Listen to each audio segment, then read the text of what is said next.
समस्त मिथिलावासी के हमर प्रणाम। हम शिवम। तो अहाँ सबके हम 20 तारीख के जे बरियाती गेल रही से वीडियो अहाँ सबके हम देखेने रही, अपलोड केने रही, अहाँ सब देखलहुँ।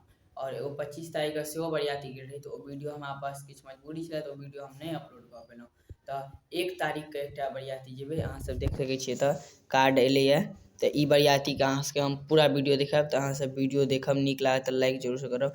ये कार्ड के हम एखन तो ओपन नहीं केलिए, ओपन कऽ के अहाँ सबके देखाबै छी। गाँव के नाम कतऽ की छै, चलू अहाँ सबके देखाबै छी।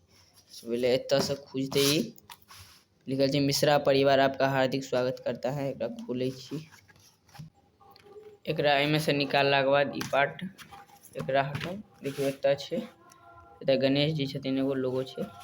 खोलेला के बाद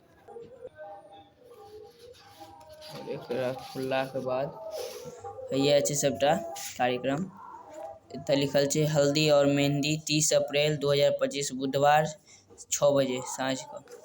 और एतऽ छै शुभ विवाह दिनांक 1 मई 2025 गुरुवार संध्या 7 बजे, यानी कि 1 तारीख का शादी छै और 7 बजे बरियाती निकलती।